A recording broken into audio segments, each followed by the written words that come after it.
안녕하세요. 이지비즈 서비스입니다. 창업을 하고 나면 임대료, 전기요금, 식대, 소모품, 비품 구입 등 돈 쓸 일이 여간 많아지는 게 아닙니다. 처음부터 돈을 쓰는 원칙을 정해놓지 않으면 차후에 정리를 해보려고 해도 쉽게 체계를 잡기 어려워지는데요. 지금부터 창업 경영자를 위한 필수 증빙관리 방법에 대해서 안내해 드리도록 하겠습니다. 자, 증빙관리 원칙이 왜 필요할까요? 증빙은 곧 돈이기 때문입니다. 매출이 없다고 해서 경비에 대해서 증빙을 수취하지 않으시는 경우들도 종종 있는데요. 매출이 없어도 적격 증빙을 수취했다라고 가정하면 사용한 경비에 대해서 부가가치세는 물론 법인세, 소득세에서 세금 절세 효과를 얻으실 수 있습니다. 따라서 지출 증빙이 명확하지 않으면 세금이 많이 나오고 세무조사 위험이 증가하게 되는 것이죠.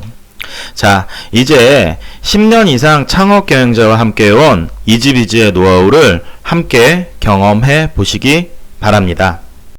증빙관리의 핵심은 오프라인 증빙, 즉 수기 증빙을 없애는 것입니다. 아래 5가지 원칙에 따라서 증빙 관리를 해 보도록 하죠. 첫 번째 원칙은 법인 통장에서는 자동이체 또는 계좌이체 거래만 하고 반드시 메모를 남기도록 합니다. 즉 법인 통장에 현금 입금, 현금 출금 등의 적요가 나타나지 않도록 하는 것이죠. 두 번째는 전자세금 계산서는 돈을 주기 전에 미리 발급받도록 합니다.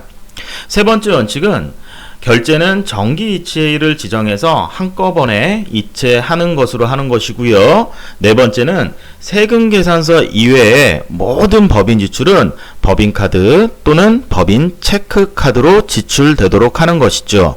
끝으로 5번째 원칙은 전도금, 임직원 개인카드 등은 사용치 않게 하는 것이 원칙입니다.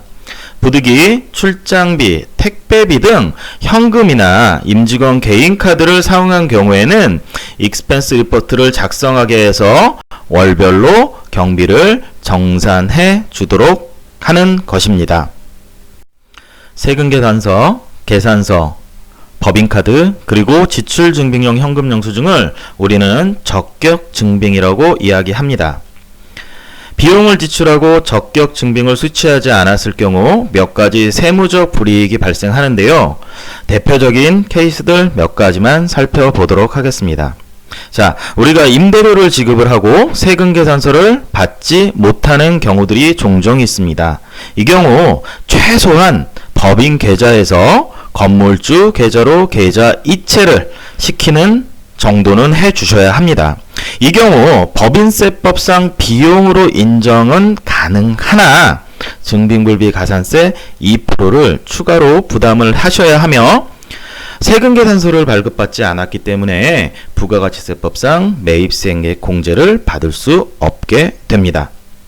같이 식대를 보면 직원카드로 식대를 결제하였습니다. 이 경우 원칙은 법인카드를 사용하거나 지출, 증빙용 현금 영수증을 수령해야 하는 것이죠.